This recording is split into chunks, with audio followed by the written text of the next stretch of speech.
in my conversations with the president and the administration, he has been very consistent on wanting transparency, and I have not seen a major pushback on this request as long as it protects sources and methods. Bruce Ohr had told the key people at the FBI that Chris Steele, the author of the document, was desperate to stop Trump from being elected. They knew the Ohr's involvement, both Bruce and Nellie's involvement in producing that document. They didn't tell the court that. Andy McCabe knew. Lisa Page knew. Peter Strzok knew. And Andrew Weissman at DOJ knew as well.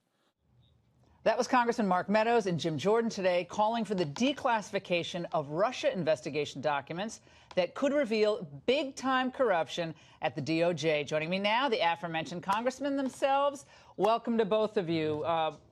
Congressman Jordan, the more we learn about Bruce Ohr's contacts with Christopher Steele that predate what we believed we talked about months ago, right. Now the timeline has been pushed earlier. Right. And yet his wife worked for the Fusion GPS firm.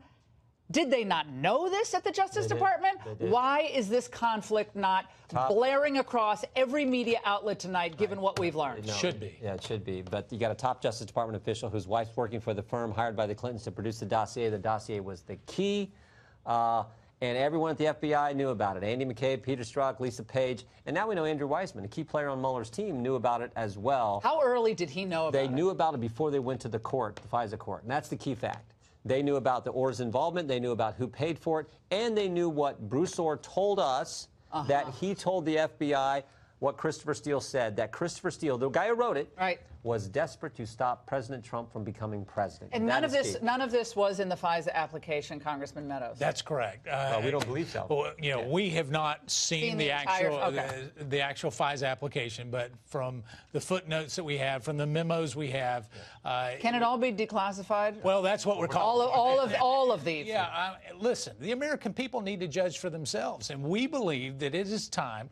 Not a month from now, not 2 months from now, but days from now, to declassify this information, show it. And you know what we believe we're going to see, based on non-classified documents, is that information was collected in an abnormal way, it was verified in an abnormal way, and it was prosecuted in an abnormal way, and all because there was a bias towards this president. Yeah. And that information was never presented to the court, which is what they're supposed to do. Russia viewed Carter Page as an idiot.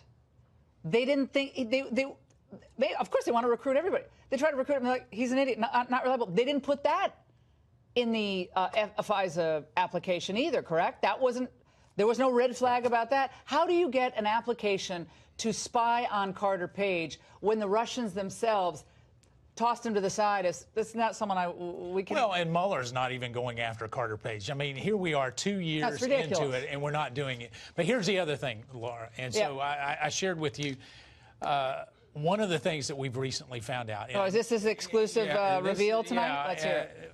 In a new batch of text messages, is that there was a coordinated effort by those at the FBI to actually leak to the media. We now have documents that prove it, where they leak to the media, then they use the same information to verify the veracity of their claims and actually use that for a FISA warrant. Well, you can't do both. Wait a second. So the FBI had a leak to the media strategy, and it's troubling. So they would leak. So it's like a circular. It's like the game of telephone. Or whatever. It just keeps going around and around. So they leak to the media. Then they cite the media report. Cite the media that report. That they leaked to. This is insane. Yeah.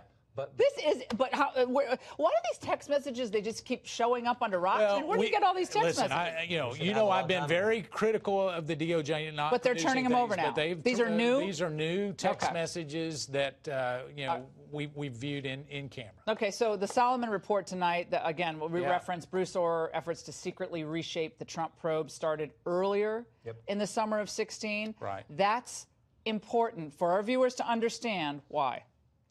Well, I think the biggest part of that is when it started earlier, it was all supposedly about Papadopoulos. Now we're starting to see that it had nothing to do with George Papadopoulos. It had everything to do. All roads lead to the dossier that was paid for by the Clinton campaign and the Democrat National Committee. Oh, but there was a footnote in the FISA application that referenced some opponent of the president's might have been Most convoluted way you could say it. But it's worse than that. It not only started earlier, it went after they fired Christopher Steele. He continued to meet with Bruce Orr, and the FBI continued to get briefings about those conversations that Bruce Orr was having with Christopher after they had gotten rid of him. Was he forthcoming behind closed? We're out of time, but was he forthcoming behind closed doors? He was. They actually met with Steele more times after he was fired than before he was fired. Oh my God, this is.